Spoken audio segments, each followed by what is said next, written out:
Ang buhay ay isang mahabang paglalakbay. Nakakaranas tayo ng pagkadapa at pagkapagod. Dumaraan sa malulubak na daan, ngunit sa huli patuloy pa rin tayo sa paglalakad upang marating ang dulo. Ang Isla Pulo ng Talisay, Batangas, ang sanktuaryo ng mga payak at masasayahing tao ang nagsilbing daan upang mas makita namin ang kakaibang muka ng buhay. Sa loob ng 3 araw, kami ay nakisaya, nakipamuhay, natuto at mas nauunawaan ang bawat tao sa nasabing isla. Ang mga ngiti at kwento ng buhay ng mga kabataan na tila nakukulong ang mga pangarap sa isla ay aming babaunin at isasabuhay ang aming mga natutunan. Ngunit hindi pa dito natatapos ang lahat. Doon pa, sa dako pa roon. Doon pa kami makukontento. Ang aming natutunan sa leksyon ng buhay ay ang salitang pagiging kontento. Maaga ang aming naging biyahe patungo sa Isla Pulo sa Talisay, Batangas. Kinakailangan naming sumakay sa bangka upang marating ang Isla Pulo.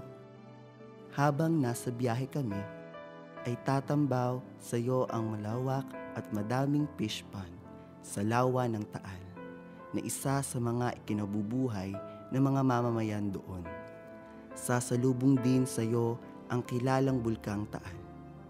Inabot ng 30 minuto ang aming biyahe mula sa bayan ng Talisay. Pagkarating namin sa Isla Pulo ay agad namin pinuntahan ang aming tirahan. Sa loob ng 3 araw, ang pamilya Aala. Naging mainit ang kanilang pagtanggap sa amin. Ang pamilya Aala ay may 4 na miyembro sa pamilya. Hindi naging mahirap sa amin ang pakisamahan sila dahil sa walang sawang usapan at tawanan. Hindi madali ang manirahan sa Isla Pulo dahil hindi ito naabot ng kuryente mula sa bayan ng Talisay. Madalas din silang mawala ng bahay dahil sa mga bagyo. Masigla ang mga tao sa araw dahil panibagong trabaho ang naghihintay sa kanila dahil sa panibagong turista. Ngunit pagkagat ng dilim ay tila napipipi ang buong paligid na tanging ugong dala ng generator sa bawat bahay ang maririnig. Tuwing 6 hanggang 10, binubuhay ang generator. Pagkatapos ay babalik na ulit ang buong paligid sa nakabibinging katahimikan. Ano pong pangalan niyo? Michael Aala, Ilan taon na po kayo? 39. Kayo po yung temporary na kapitan dito sa lugar nito. Bali, inappoint lang ni Mayor na kapitan dahil hindi pa ito recognize. Appointed lang ang kapitan dito. Ano pong meron dito sa Isla Pulo? Hanap buhay. Apo. Unang-una po yung turista, tapos palaisdaan, tsaka yung mga sa mga farmers na pong 3 yun. Ang iba naglalako yung iba. Kamusta naman po yung pamumuhay ng mga tao dito? Okay naman. Hindi naman sila kinakapos. Maganda naman yung pamumuhay nila. Paano po kayo naghahanda sa tuwing may mga alert number 3 po dito sa disaster po? Paano po yung paghahanda? Bali yung pong tulad po sa people, sila po ay nagbibigay ng babala na kung halimbawa mag level 1 o level 2 yung vulkan, binibigyan po ng babala yung mga tao kung sakasakaling kailangan ng lumikas, pinapapunta na po namin sa Talisay. Tatay, ano po pangalan nyo? Rowel, Yan.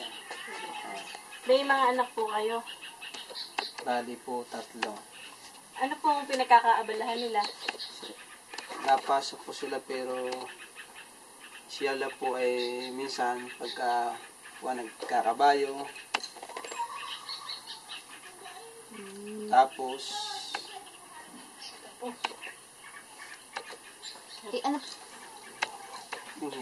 Ano pa po yung ikinabubuhay niyo po dito, yung tinatrabaho niyo din po? nangingisda po.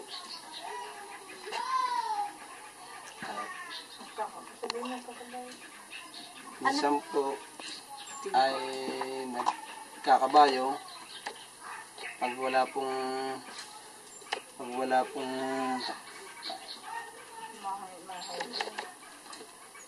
pong mahuli sa dagat. Alternate po ang hanap buhay na ginagawa ko po pag hanap buhay. Eh, kamusta naman po yung pamumuhay niyo dito sa isla? Okay naman po. Okay naman po ang aming pamumuhay dito, masaya, walang problema. Hindi katulad ng ibang baryo, may kaguluhan, pero dito po sa amin, napakasaya po ng aming baryo dito sa Tabla. Pangangabayo o paghahatid ng mga turista ang isa sa mga ikinabubuhay ng pamilya ni na Ate Beth. Hindi lingid sa kaalaman nila nakakambal ng hanap buhay nila ang panganib. Ngunit dahil ito na ang isa sa bumubuhay sa kanila, ay ginagawa pa rin nila ito hanggang sa kasalukuyan. Upang maranasan namin ang pangangabayo o ang paghahatid sa mga turista sa Taal Volcano Crater, ay sumabay kami sa kanila at inilalayan ang mga turista paakyat ng bulkan. Hindi biro ang umakyat sa bulkan upang masilayan ang dinarayo ng lahat, ang Taal Volcano Crater. Upang marating mo ang itaas, ay aahon ka muna sa matarik na batuhan na aabot ng 45 minuto kapag sakay ng kabayo, ngunit agad din namang mawawala lahat ng pagod mo kapag narating mo ang taas. Dahil tatambad sa iyo ang maganda at malawak na Taal Volcano. Uy, ano pangalan mo? Trojan. Buong pangalan? Ah. Trojan Bonaparte Bisaga. Ikaw kaya naka-yellow? Focus mo na. Jefferson? Ikaw kaya? Yan para makabit. Ay, John Kevin Sapato. Tapos tayo. Kevin. Yes. Mga ilang taon na po kayo? 18 ako. 18. Ikaw po kuya? Ikaw. Gaano po kadalas yung pangangabayo niyo pagkahatid po ng mga turista sa Taal Crater? Magdalang lang ako. Magdalang by number lang ako. Hanggang sa isang linggo, dalawa lang. Gaano po yung parang range po ng kinikita ng isang, katulad niyo pong nangangabayo na naghahatid ng mga turista sa isang crater? Isang aketo yun, 50 pesos, balik ka na ulo. Depende yun sa magiging tip mo kung bibigyan ka ng turista. Sa loob po ng isang araw, nakakailang balik po kayo? Isa lang ako, minsan o dalawa, ibang kabayo mo gamit. Iba't ibang kabayo po.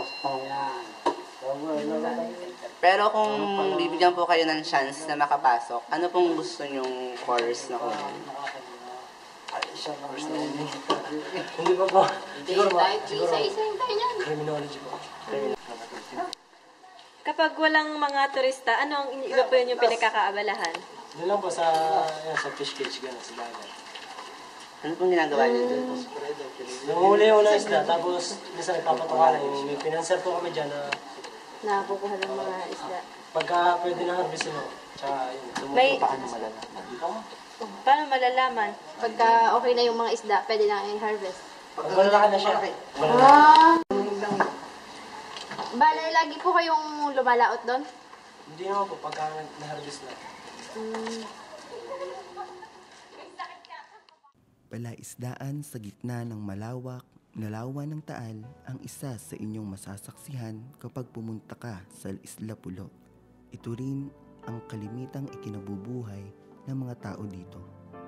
Malaki ang kailangang puhunan sa palaisdaan ayon sa mga nakausap namin.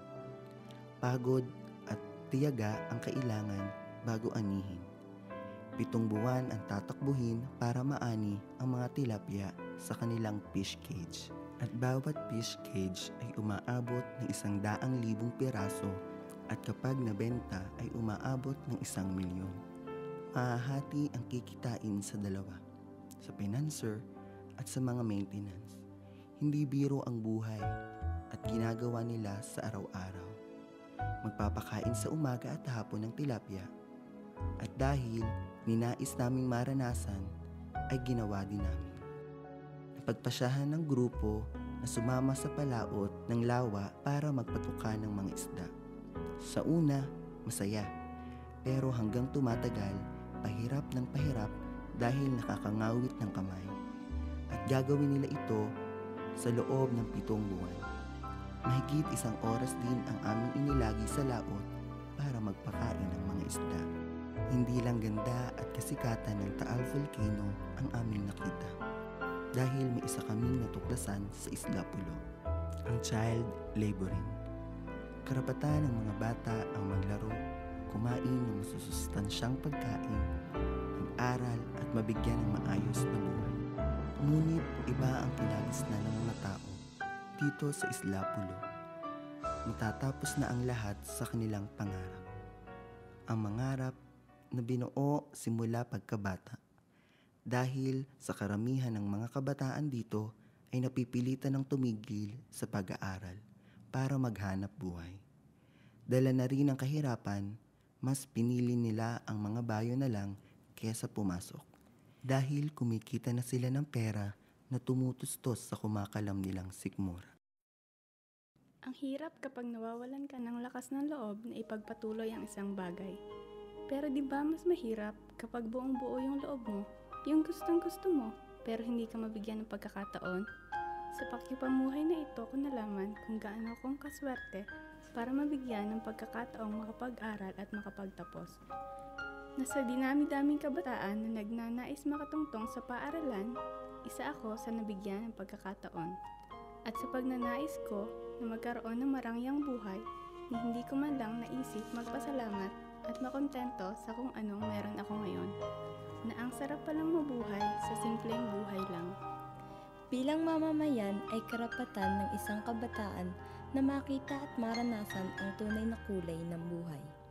Sa pakikipamuhay na ginawa namin sa Isla Pulo, ay nakita ko ang pagkakaiba ng mga kabataan doon at sa lugar na aming pinanggalingan.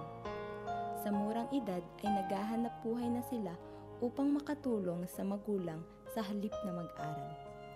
Hindi biro ang kanilang ginagawa sapagkat nangangabayo at nangingisda na sila gamit ang kanilang murang isipan. Masasabi ko na maswerte pa rin tayo sa mga kabataang ito sapagkat naranasan pa natin ang makulay na buhay. Sa loob ng 3 araw, ipinakita sa akin ng Isla Pulo ang kakaibang mukha ng buhay. Ang nangarap, nangangarap, at mangarap. Ang isla na naging pipitan ng mga pangarap ng mga kabataan na ninais na makaalis sa lugar na iyon. Saksi ako sa bawat pawis ay katumbas ang pera, na sa bawat ngiti sa mukha nila, kinukubli ang pagod at hirap na pinagdadaanan nila. Masarap mabuhay ng payap at tahimik. Pero ang buhay ay mas tumitibay dala ng pagsubok na pwedeng kaharapin sa araw-araw. Sa loob ng 3 araw namin sa Isla Pulo, marami akong natutunan. Nasaksihan ko kung gaano kasarap mabuhay sa payak at simpleng buhay. Na nandyan man ang hirap, ay saya pa rin ang nangingibabaw sa mukha ng bawat isa. Kontento at masaya sila kung anong meron sa buhay at sa ikinabubuhay nila. At dahil dito, napagtanto ko na hindi kailangan ng marangyang buhay upang makamit ang tunay na kasiyahan. Minsan, kailangan mo talagang dumaan sa dilim para makita mo ang liwanag. Maaaring sa ilang araw namin pagtira sa Isla ng Pulo, ay kakaibang ngiti at buhay ang aming nakaharap. Sa simpleng buhay ay masarap mabuhay. Doon, wala kang iisipin problema. Magsumikap lamang at magtiyaga. Kaya ako, lalo ko nang minahal ang buhay ko. Kasi, everything is a blessing that should be cherished day by day. At ang pinakatumatak sa isip ko na sabi ng isa sa mga mamamayan doon, masdan mo ang karagatan, punong-puno ng pang-ulam. Kung di ka maalam, may kaliskis, di mo matitikman. Sa ilang araw na pakikipamuhay namin sa bayan ng Talisay sa Isla Pulo, ay maraming bagong kaalaman tungkol sa buhay ang aming natutunan. Una ay hindi biro ang manirahan sa isang isla. Hindi biro ang mga isda, mga bayo at magtrabaho sa murang edad. Ikalawa, maging kontento tayo kung anong meron tayo. Ikatlo, na hindi talaga ang nakapagpapasaya sa tao ay ang madaming pera. Dahil ang pagiging simple ng pamumuhay, pagiging kontento, at ang pakikisama o pakikipagkapwa-tao ng tunay at maayos, na kahit karamihan dito ay hindi nabiyayaan ng edukasyon, ay isa na sa nakakapagpasaya at naipagmamalaki ito ng mga taga-Isla Pulo. Masasabi ko na hindi kailangan ng madaming pera upang maging masaya.